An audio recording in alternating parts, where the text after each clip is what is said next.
Hello बच्चों, कैसे हो आप सब। आज हम स्टार्ट करेंगे क्लास 10 साइंस में chapter number 2 acid base and salt का पार्ट 4। अगर अभी तक आपने पार्ट 3 विजिट नहीं किया हो तो इस कार्ड पर क्लिक करके उसे देख सकते हैं। पार्ट 4 में अपन स्टार्ट करने वाले हैं। अपनी बुक में एक हेडिंग है कि what is the common in all acid and base, वो वाला टॉपिक करने वाले हैं। तो देखो, वो हेडिंग नहीं डाली है, लेकिन आज की वीडियो में जो भी चीजें हैं अपन ने उसी टॉपिक से, ठीक है। तो पहले अपन देखते हैं कि एसिड और बेस को जब एक्वस सॉल्यूशन बनाते हैं तो क्या होता है। तो अपन सब जानते हैं कि एसिड और बेस को जब एक्वस सॉल्यूशन बनाते हैं, बोले तो एसिड और बेस को जब वाटर में डिसॉल्व कर लेते हैं तो वो आयोनाइज होते हैं। एसिड जो होते हैं वो H प्लस आयन देते हैं और बेस जो होते हैं वो OH माइनस आयन देते हैं। तो एसिड, कोई भी एसिड होगा तो उसके अंदर क्या था, उसका जो H है वो क्या होगा, H प्लस के फॉर्म में, और रिमेनिंग पार्ट जो है वो A माइनस के फॉर्म में। ठीक ऐसे कैसे कोई भी बेस BOH का मतलब कोई भी बेस जो है उसका जो OH वाला पार्ट है वो OH माइनस के फॉर्म में और बाकी का जो पार्ट है वो B प्लस के फॉर्म में। और ये कब होगा, जब उनका एक्वस सॉल्यूशन बनाएंगे। ये आयन जो बनेंगे वो भी एक्वस फॉर्म में बनेंगे। तो इसी वजह से ये सब के ब्रैकेट में AQ लिखा हुआ है। आपको भी कंपल्सरी फोकस करके AQ लिखना है, ठीक है। तो all acid and base when dissolve in water, all acid क्या देते हैं, H प्लस देते हैं, तो ये सारे एसिड में कॉमन हो गया ना। और ऑल बेस जो होते हैं वो वाटर में डिसॉल्व करने पर क्या देते हैं, OH माइनस देते हैं। कोई तकलीफ नहीं। इसके कुछ एग्जांपल लेते हैं, जैसे HCl एक एसिड है तो वो H प्लस देता है और पीछे क्या था, Cl माइनस देता है। H2SO4 2H प्लस और SO4 माइनस 2। NaOH में Na प्लस और OH माइनस। KOH में K प्लस और O माइनस, OH माइनस। अगर मान लो MgOH होल ट्वाइस हो तो क्या हो जाएगा, Mg प्लस 2 और 2OH माइनस। तो ये एसिड, सारे के सारे एसिड वाटर में डिसॉल्व करने पर H प्लस देते हैं और सारे बेस जो वाटर में डिसॉल्व करने पर क्या देते हैं, OH माइनस देते हैं। देखो, जब आप हायर क्लासेज में पढ़ोगे तो आपको ये जितने भी अपने चैप्टर में एसिड बेस है वो सब अरेनियस के कंसेप्ट वाले हैं। मैं आपको सिर्फ नॉलेज के लिए बता रहा हूं। इनके अलावा भी कुछ अलग तरीके के एसिड बेस भी होते हैं, लेकिन वो अपनी इस 10th की इस बुक में नहीं दे रखे, ठीक है। नेक्स्ट है, अपने एक एक्टिविटी करनी है। और ये एक्टिविटी क्या शो करती है, ये एक्टिविटी ये शो करती है कि एसिड और बेस अपनी जो भी ये प्रॉपर्टी है, एसिडिक नेचर या बेसिक नेचर है, वो सिर्फ और सिर्फ किस में शो करते हैं, एक्वस सॉल्यूशन में शो करते हैं। मतलब अगर किसी एसिड को ऐसी फॉर्म में लिया जाए जिसमें वो वाटर में डिसॉल्व नहीं है तो वो अपनी एसिडिक प्रॉपर्टी नहीं शो करेगा, वो H प्लस नहीं देगा। बेस को भी अगर एक्वस सॉल्यूशन में ना लिया जाए तो वो भी बेसिक प्रॉपर्टी शो नहीं करेगा और वो OH माइनस नहीं देगा। तो ये अपन को प्रूफ करना है, ठीक है। तो इसके लिए अपन एक एक्टिविटी ले रहे हैं। तो ऑब्जेक्ट क्या है अपनी एक्टिविटी का, डेमोन्स्ट्रेशन ऑफ कि acid produce ion in aqueous solution और acidic character only in aqueous solution. कि एसिड जो है वो आयन सिर्फ एक्वस सॉल्यूशन में प्रोड्यूस करते हैं, या फिर ऐसे भी पूछ सकते हैं कि एसिड जो होता है वो एसिडिक नेचर सिर्फ एक्वस सॉल्यूशन में प्रोड्यूस करते हैं। उससे रिलेटेड एक्टिविटी है। तो देखो समझते हैं, क्या करते हैं, एक टेस्ट ट्यूब लेते हैं, उस टेस्ट ट्यूब में NaCl डाल देते हैं, ठीक है। उसके ऊपर कॉर्क लगा के उसके एक पोर में तो डाल देते हैं थिसल फनल, और एक पोर से अपन क्या पास करवाते हैं, फ्लो ट्यूब, ठीक है। फ्लो ट्यूब क्यों होती है, अभी तक आप समझ चुके होंगे। जो गैस निकलेगी उसे बाहर पास कराने के लिए फ्लो ट्यूब का इस्तेमाल करते हैं। ऊपर से थिसल फनल में अपन कंसंट्रेट H2SO4 भर देते हैं। जैसे ही कंसंट्रेट H2SO4 इस NaCl के ऊपर गिरेगा, ये वाली रिएक्शन होगी। देखो, NaCl और H2SO4 आपस में रिएक्शन करेंगे, सोडियम हाइड्रोजन सल्फेट बनेगा और साथ में HCl निकलेगा, और HCl गैस के फॉर्म में निकलेगा, ठीक है। तो यहां से HCl गैस के फॉर्म में बाहर निकल रहा है। अब इस गैस में, HCl गैस में कुछ मॉइस्चर ना रह जाए, कुछ वाटर ना रह जाए, अपन को ड्राई HCl चाहिए। यही वजह है कि फ्लो ट्यूब का जो गैस का फ्लो है वो एक जगह से पास कराएंगे और इस जगह में अपन भर लेंगे एनहाइड्रस कैल्शियम क्लोराइड। क्या भर लेंगे, एनहाइड्रस कैल्शियम क्लोराइड। और ये क्या काम करता है कि इसमें से जितना भी मॉइस्चर होगा वो सब निकाल देंगे। मतलब गैस जब इसके अंदर से पास होगी तो वो एकदम ड्राई HCl होगा, उसमें एक्वस का कुछ भी नहीं है, बोले तो वाटर कंटेंट कुछ भी नहीं। अब एक dry litmus paper, blue litmus paper इसके पास में लेके जाना है। तो अपन देखते हैं कि जो HCl गैस है वो ड्राई लिटमस पेपर का कलर चेंज ही नहीं कर रही, जबकि HCl क्या होता है, एसिड होता है, अपन सब जानते हैं। और एसिड जो होते हैं वो ब्लू लिटमस को क्या कर देते हैं, रेड कर देते हैं। लेकिन यहां कुछ नहीं हो रहा ऐसा। लेकिन जैसे ही मैं ये ब्लू लिटमस पेपर को थोड़ा सा गीला करके ले जाऊं, तो जो ड्राई HCl आ रही है, अब उसको क्या हो रहा है, वाटर एक्वस सॉल्यूशन मिल रहा है। किस पे मिल रहा है, लिटमस पेपर पे मिल रहा है। तो जैसे ही वो गीला लिटमस पेपर लेकर जाता हूं, तो वो जो ब्लू लिटमस है वो किस में कन्वर्ट हो जाता है, रेड में कन्वर्ट हो जाता है। और ये एक्टिविटी ये प्रूफ करती है कि HCl जो है अपना एसिडिक नेचर तभी शो कर पा रही है जब उसको वाटर मिलता है, बोले तो एक्वस सॉल्यूशन मिलता है। जब तक HCl ड्राई थी, लिटमस पेपर भी ड्राई था, वाटर कंटेंट नहीं मिला, वो आयन नहीं बनाई, H+ में डिसोसिएट नहीं हुई, और नहीं होने की वजह से उसने कलर चेंज नहीं किया।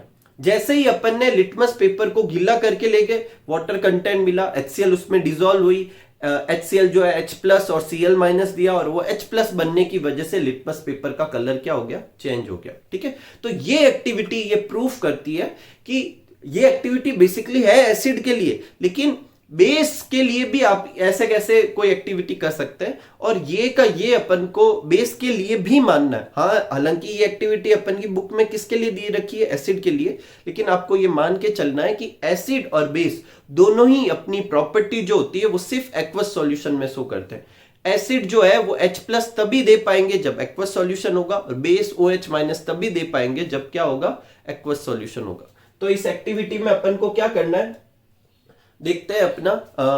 सबसे पहले take a small amount of NaCl, या NaCl ले लिया, और ड्राई टेस्ट ट्यूब एकदम ड्राई होनी चाहिए, उसमें अपन को अरेंज कर देना है एपरेटस इसके हिसाब से। फिर थीसल फनल से अपन को सल्फ्यूरिक एसिड गिराना है। ठीक है, जो गैस पास होती है, गैस बनेगी, उसको अपन को डिलीवरी ट्यूब में से पास करना है, और उस ट्यूब में पहले से क्या भर रखा है, एनहाइड्रस कैल्शियम क्लोराइड भर रखा है। और एनहाइड्रस कैल्शियम क्लोराइड क्यों भर रहा है, ताकि जो गैस पास हो वो एकदम ड्राई हो। और अब इस ड्राई गैस को के पास में एक बार ड्राई ब्लू लिटमस पेपर लेकर जाना है, और एक बार वेट बोले तो गीला ब्लू लिटमस पेपर लेकर जाना है। ऑब्जर्वेशन देखते हैं कि जो ड्राई है उसका कलर चेंज नहीं होता, और जो वेट वाला था, जो गीला था, उसका कलर चेंज होता है। ब्लू लिटमस किस में कन्वर्ट हो जाता है, रेड में।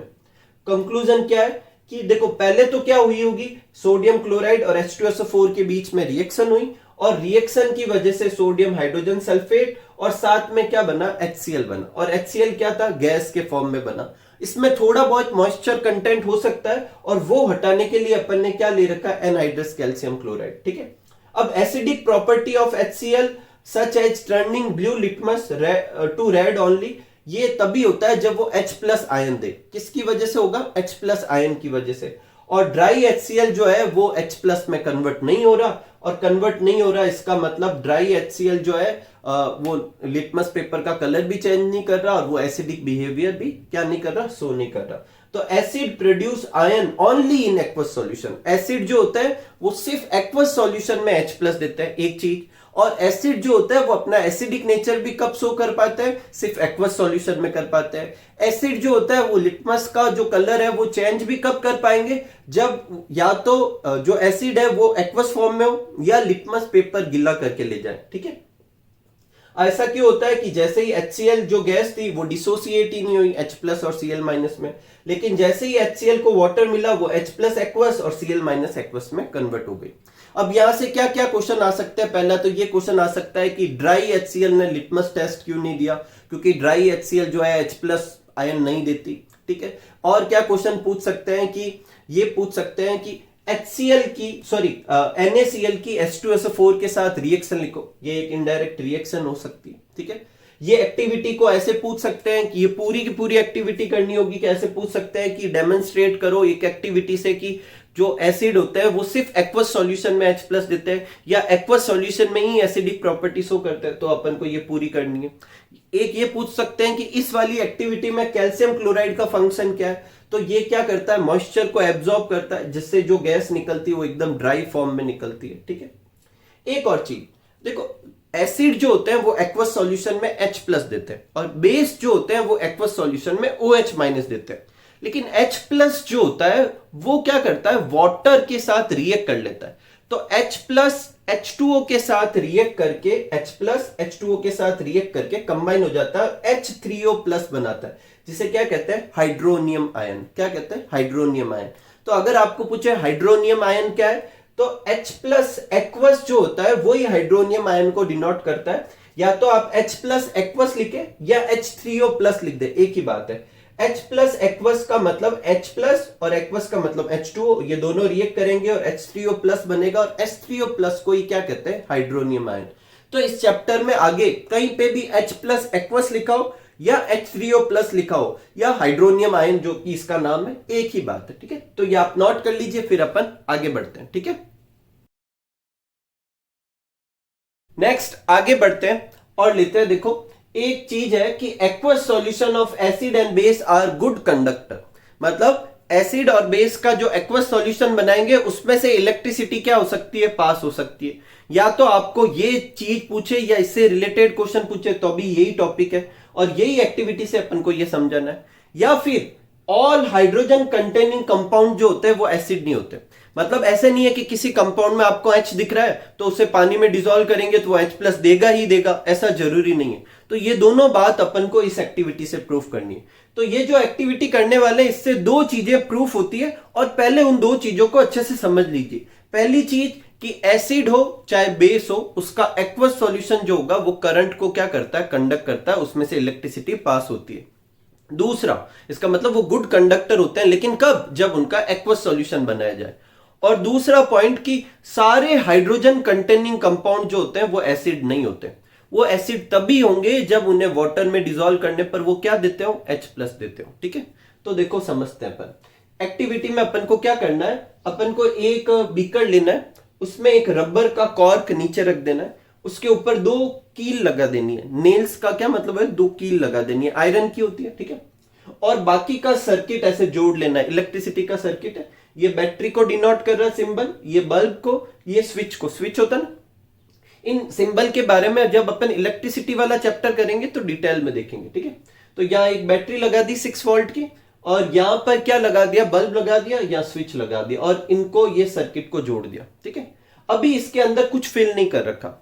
तो जब फिल नहीं कर रखा तो अगर मैं स्विच ऑन भी करता हूं तो सर्किट कंप्लीट नहीं हो रहा। आप ऐसे समझ लो जैसे कि करंट यहां से ऐसे घूम के यहां तक गई, लेकिन इधर से इधर तक कैसे जाएगी, इन दोनों के बीच में तो कुछ है नहीं, तो फिर सर्किट कंप्लीट नहीं होगा। सर्किट कंप्लीट नहीं होगा तो स्विच ऑन करने के बाद में भी बल्ब ऑन नहीं होगा। लेकिन अब अपन को क्या करना है, एक एक करके यहां पर सॉल्यूशन डालना है। एक बार अपन डालते हैं डाइल्यूट HCl। क्या डालते हैं, डाइल्यूट HCl, बोले तो HCl का एक्वस सॉल्यूशन डालते हैं और फिर स्विच ऑन करते हैं। जैसे ही HCl का सॉल्यूशन डालते हैं और स्विच ऑन करते हैं तो अपन देखते हैं कि बल्ब जो है वो ग्लो करने लग रहा है।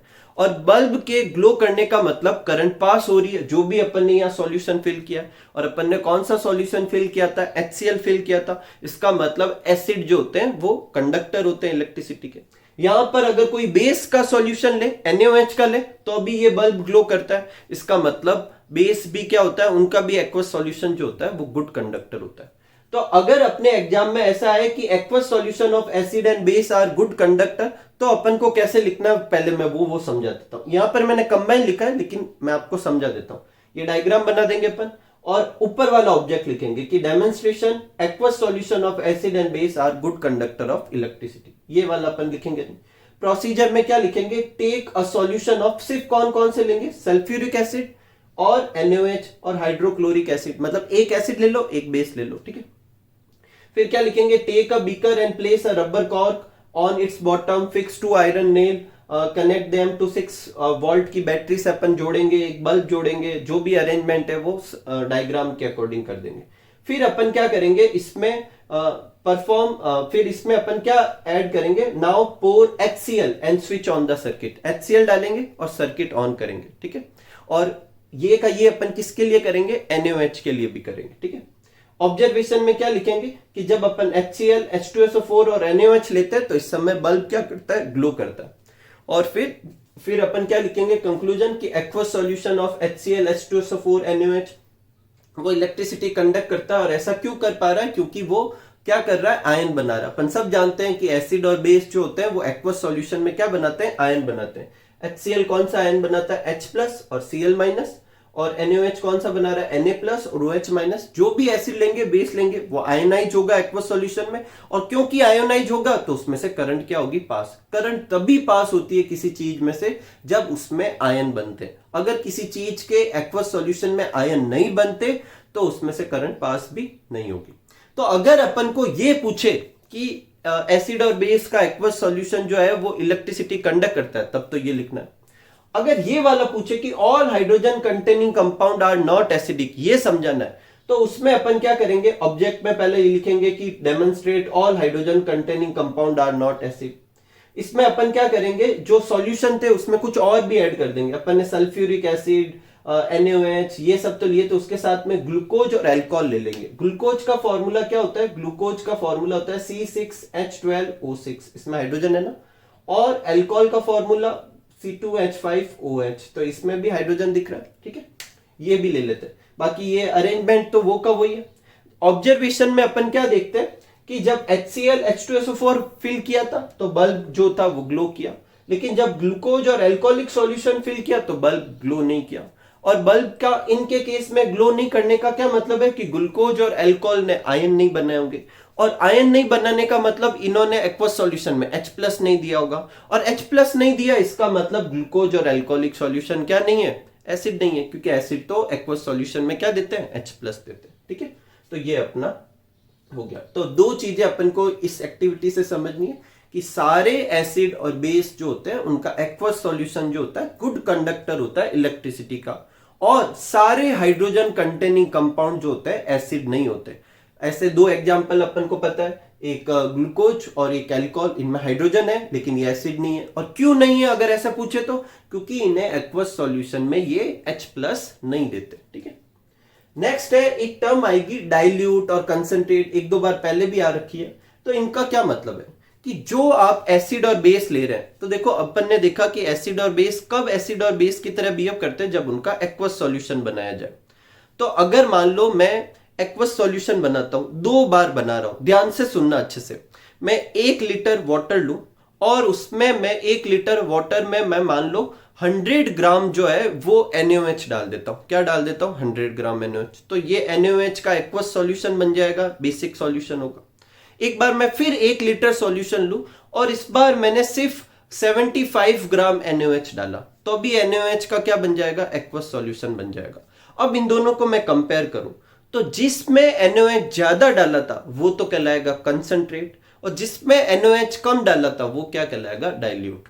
तो पहली बात तो डाइल्यूट और कंसंट्रेट वर्ड जो है ये कंपेरेटिव वर्ड है। जैसे होता है ना, एक आपने सुना होगा कि ये लाइन जो है छोटी है या बड़ी, ये तब तक नहीं बता सकते जब इसके पास में एक और लाइन ड्रॉ ना करे, ठीक वैसे वैसे किसी एक मतलब कंटेनर में एसिड या बेस फिल कर रखा है, तो खाली उसको मैं देखकर नहीं बोल सकता कि ये डाइल्यूट है या कंसंट्रेट।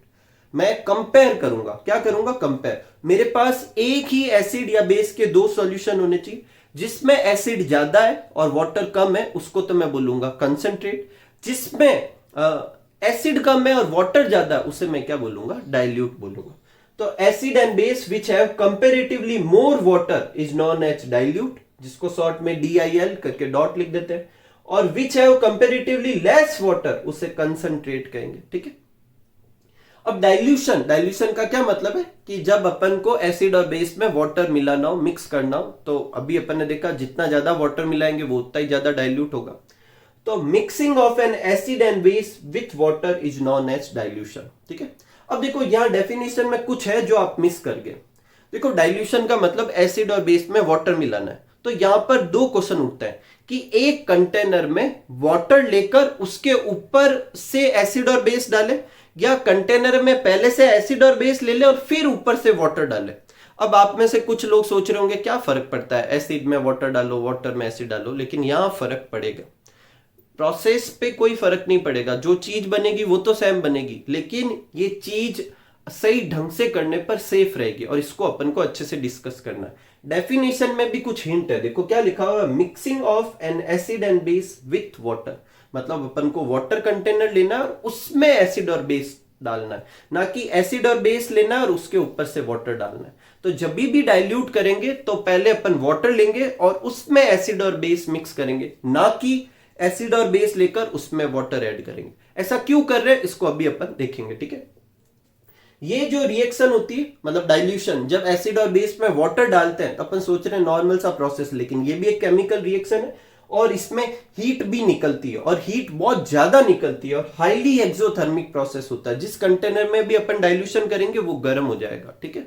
तो पहले आप ये नोट कर लीजिए, फिर अपन देखते हैं कि ऐसा क्यों कि एसिड और बेस को वाटर के अंदर मिलाया जाता है, ना कि एसिड और बेस ले ले और उसके ऊपर से वाटर डाले। ऐसा क्यों नहीं किया जाता, पहले अपन वाटर लेंगे उसके ऊपर से एसिड और बेस डालेंगे। ऐसा क्यों कर रहे हैं वो अपन अभी देखते हैं, पहले आप ये नोट कर लीजिए, ठीक है। आगे बढ़ते हैं और अपना क्वेश्चन लेते हैं कि while diluting an acid, base के लिए भी हो सकता है, why it is recommended that acid should be added into water. Acid को वाटर के अंदर डालना है, not water to acid. Water को एसिड के अंदर नहीं डालना है, एसिड को वाटर के अंदर डालना है। इसका यह मतलब है कि नीचे कंटेनर में अपन को पहले वाटर लेना है और ऊपर से अपन को एसिड मिलाना है। यह सही तरीका है, ना कि यहां पहले क्या लेना है वाटर, ना कि पहले अपन एसिड फिल कर ले और फिर ऊपर से वाटर डाले। ऐसा नहीं करना है, ठीक है। तो ऐसा क्यों, तो देखो चाहे एसिड के अंदर वाटर मिला है या वाटर के अंदर एसिड मिला है, डाइल्यूशन तो हो जाएगा और डाइल्यूशन भी होगा और साथ में ये रिएक्शन कैसी थी, एक्सोथर्मिक और हाई अमाउंट में हीट निकलेगी। अब देखो क्या होता है, अच्छे से सुनना आप। अगर मैं नीचे एसिड लेता हूं और ऊपर से वाटर ऐड करने लगता हूं तो जैसे ही वाटर ऐड करूंगा रिएक्शन होगी, हीट निकलने लगेगी। एसिड जो होता है उस हीट को एब्जॉर्ब नहीं कर पाता और एब्जॉर्ब नहीं कर पाएगा तो सारी की सारी हीट कंटेनर से निकलने लगेगी और इसके साथ साथ कुछ कुछ एसिड भी उछलेगा और उसकी वजह से जो मिक्स कर रहा है उसके ऊपर गिर सकती है और वो हीट भी जो निकल रही है वो जो मिक्स कर रहा है उसके हाथ जला सकती है, मतलब इंजरी हो सकती है, एक्सीडेंट हो सकता है, ठीक है। लेकिन अगर उल्टा करें, पहले अपन वाटर ले और उसके अंदर एसिड मिलाने लगे धीरे धीरे, दोनों ही काम धीरे धीरे ही करना है। जैसे ही अपन एसिड मिलाने लगेंगे तो एक्सोथर्मिक रिएक्शन होगी, हीट निकलेगी, लेकिन वाटर जो है उस हीट को ट्रैप कर सकता है, वाटर उसको एब्जॉर्ब कर पाएगा। तो नीचे अपन ने पहले से बहुत सारा वाटर फिल कर रखा होगा तो वो इतने लार्ज क्वांटिटी ऑफ वाटर जो हीट निकलती है उसको ट्रैप करके अपना ही टेम्परेचर बढ़ाने लगता है। इस कारण से बहुत ही कम अमाउंट में हीट जो होती है वो बाहर निकलती है और जो पर्सन मिक्स कर रहा है उसके बर्न होने के या इंजरी होने के चांसेस कम हो जाते हैं। तो क्या लिखेंगे कि dilution is an exothermic reaction, if water is added to concentrate acid heat is produce, और ये हीट जो होती है वो बर्न कर सकती है, इंजरी कर सकती है, इवन वेसल्स जो होगा वो भी क्रैक हो सकता है क्योंकि उसके अंदर बहुत ज्यादा हीट हो जाएगी। लेकिन when acid and base added into water, जब एसिड और बेस को वाटर के अंदर डालते हैं इस केस में भी हीट तो प्रोड्यूस होती है लेकिन वो हीट जो है वो एब्जॉर्ब कर ली जाएगी, किसकी वजह से, लार्ज क्वांटिटी ऑफ वाटर, क्योंकि अपन ने पहले से बहुत सारा पानी फिल कर रखा है। So less heat come out from container, तो कंटेनर से हीट बाहर कम आएगी जिससे इंजरी और जलने के चांसेस क्या होंगे, कम होंगे। तो ये जो फर्क आ रहा है ये इसलिए आ रहा है क्योंकि एसिड और बेस हीट को ट्रैप नहीं कर पाते लेकिन वाटर कर पाता है। तो अगर पहले से लार्ज क्वांटिटी में एसिड और बेस लेंगे तो ऊपर से वाटर तो थोड़ा थोड़ा डालेंगे तो वो जो हीट निकलेगी उसे कौन एब्जॉर्ब करेगा, ऊपर से वाटर तो थोड़ा सा आ रहा है वो कितना एब्जॉर्ब कर पाएगा। लेकिन अगर पहले से वाटर फिल कर लेंगे और ऊपर से एसिड और बेस मिलाएंगे, जैसे हीट निकलेगी वाटर उसे ट्रैप कर लेगा और इंजरी के चांसेस कम होंगे, ठीक है। तो क्या सही तरीका है कि जो है एसिड को वाटर के अंदर डालना चाहिए, ना कि वाटर को एसिड और बेस के अंदर, ठीक है। नेक्स्ट है, why does dry HCl gas not change the colour of dry litmus paper. Dry HCl gas जो अभी अपन ने एक्सपेरिमेंट में देखा था वो ड्राई लिटमस पेपर का कलर क्यों नहीं चेंज करती। तो आंसर एकदम सिंपल सा है, ड्राई HCl गैस डिसोसिएट ही नहीं होती और डिसोसिएट नहीं होती तो H+ आयन प्रोड्यूस नहीं होगा और H+ आयन प्रोड्यूस नहीं होगा तो कलर चेंज नहीं होगा। Dry HCl does not produce H+ ion in dry state, so it does not show acidic character and doesn't change the color of dry litmus paper. कोई तकलीफ नहीं। Next, why do HCl HNO3 show acidic character in aqueous solution? Why solution of compound like C2H5OH glucose do not show acidic character? ये भी अपनी activity पे based है। HCl और HNO3 को जब अपन एक्वस सॉल्यूशन बनाएंगे तो आयोनाइज होंगे। HCl क्या देगा H+ और Cl-, HNO3 क्या देगा H+ और NO3-, और आयन बनने की वजह से H+ बनेगा और H+ की वजह से वो एसिडिक कैरेक्टर शो करेंगे। लेकिन C2H5 और ग्लूकोज अभी अपन ने एक्टिविटी में देखा था आयोनाइज ही नहीं होते, आयन प्रोड्यूस नहीं करते, H प्लस नहीं देंगे, और जब H प्लस ही नहीं दे रहे तो एसिडिक कैरेक्टर होगा ही नहीं। ठीक है, तो HCl और HNO3 आयोनाइज होते हैं और H प्लस देते हैं, और H प्लस की वजह से ही एसिडिक नेचर होता है, तो ये शो करेंगे। जबकि C2H5 OH और ग्लूकोज जो है वो वाटर में डिसॉल्व करने पर H प्लस आयन नहीं देते, और H प्लस आयन नहीं देंगे तो वो एसिडिक कैरेक्टर शो नहीं करेंगे। नेक्स्ट देखो, यहां पर इसके ऊपर भी बेस्ड एक क्वेश्चन है, ऐसे पूछते हैं आपको, कहते हैं कि चाहे एसिड के लिए चाहे बेस के लिए किसी के लिए भी पूछ सकते हैं, इसीलिए मैंने बुक के क्वेश्चन की बजाय ये चार्ट बना दिया। आपको एक देंगे कि एक्वस सॉल्यूशन है चाहे एसिड का चाहे बेस का, और फिर कहेंगे पानी मिलाने पर H प्लस की कंसंट्रेशन पे क्या फर्क पड़ेगा और एसिड मिलाने पर H प्लस की कंसंट्रेशन पे क्या फर्क पड़ेगा। और ये क्वेश्चन बेस के लिए भी पूछ सकते हैं कि एक एक्वस सॉल्यूशन दे रखा है बेस का, और फिर पूछेंगे कि अगर इसमें वाटर ऐड करें तो OH माइनस की कंसंट्रेशन पे क्या फर्क पड़ेगा, और बेस ऐड करें तो उसकी कंसंट्रेशन पे क्या फर्क पड़ेगा। तो अपन पहले एसिड के लिए समझते हैं, ठीक है, एक साथ मिक्स मत करते हैं। सॉल्यूशन ऑफ एसिड, एक सॉल्यूशन एसिड का सॉल्यूशन है, इसका मतलब उसमें H प्लस आयन होंगे। अब उसमें वाटर ऐड किया, तो जैसे जैसे वाटर ऐड करेंगे तो देखो ओवरऑल नंबर पे तो कोई फर्क नहीं पड़ेगा। मान लो कि पहले जो है 100 H प्लस थे, तो अभी भी कंटेनर में 100 H प्लस ही होंगे, क्योंकि ऐसा तो है नहीं कि H प्लस कहीं चले गए। ठीक है, वाटर आने से क्या होगा कि पूरे सॉल्यूशन का वॉल्यूम बढ़ जाएगा। ऐसा सपोज करो कि पहले 1 लीटर वाटर था और उसमें 100 H प्लस थे, मैंने 1 लीटर और वाटर डाल दिया, तो पहले 1 लीटर में 100 H प्लस थे, अब 2 लीटर में 100 H प्लस है। इसका मतलब पर लीटर H प्लस की अमाउंट क्या हो गई, कम हो गई। तो जब अपन वाटर ऐड करते हैं तो H प्लस या H3O प्लस जो एक ही बात है, उसकी पर यूनिट वॉल्यूम में अमाउंट क्या होती है, डिक्रीज हो जाती है। अमाउंट डिक्रीज नहीं होती, पर यूनिट वॉल्यूम में अमाउंट क्या होगी, डिक्रीज होगी। और जब अपन एसिड डालेंगे तो एसिड जैसे ही सॉल्यूशन में जाएगा और H प्लस देगा और H प्लस देगा, तो H प्लस के नंबर क्या होंगे, बढ़ेंगे। तो इस केस में H प्लस के नंबर क्या होंगे, बढ़ेंगे। ठीक है, जब बेस के लिए भी ऐसा कैसा पूछ सकते हैं, जब वाटर ऐड करते हैं तो OH minus per unit volume decrease होता है, और जब बेस ऐड करेंगे तो OH minus per unit volume क्या होगा, इंक्रीज होगा। कहने का मतलब है एसिड और बेस के सॉल्यूशन में जब वाटर ऐड करेंगे तो पर यूनिट वॉल्यूम में, फिर गड़ा के बोल रहा हूं आपको, पर यूनिट वॉल्यूम में H प्लस और OH माइनस के नंबर क्या होंगे, कम होंगे। और जब अपन बेस या एसिड मिलाएंगे, उसमें एसिड के केस में एसिड और बेस के केस में बेस जब मिलाएंगे तो क्या होगा कि जो नंबर होंगे वो इंक्रीज होंगे, पर यूनिट वॉल्यूम में भी और ऐसे भी। ठीक है, नेक्स्ट है why does an aqueous solution of an acid conduct electricity, कि एसिड का एक्वस सॉल्यूशन ही इलेक्ट्रिसिटी कंडक्ट क्यों करता है। अगेन सेम कारण, जब एसिड को अपन डिसॉल्व करते हैं एक्वस सॉल्यूशन में तो वो H प्लस और साथ में एक नेगेटिव आयन देता है, क्योंकि यहाँ आयन बनेंगे, और ये आयन तभी बनेंगे जब एक्वस सॉल्यूशन होगा, और जैसे ही आयन बनेंगे, आयन जहां होंगे वहां इलेक्ट्रिसिटी कंडक्ट होगी। तो aqueous solution of an acid ionise, और प्रेजेंस ऑफ आयन जो होता है वो इलेक्ट्रिसिटी का कंडक्शन का क्या होता है, कारण होता है, और रिएक्शन भी लिख सकते हैं। ठीक है, इसी के साथ अपने आज का वीडियो अपन एंड करते हैं। नेक्स्ट वीडियो में अपन नेक्स्ट टॉपिक स्टार्ट करेंगे। मिलते हैं अगले वीडियो में, तब तक आप सब लोग खूब सारा हार्डवर्क कीजिए, खूब खुश रहिए, खूब मस्त रहिए। Thank you for watching.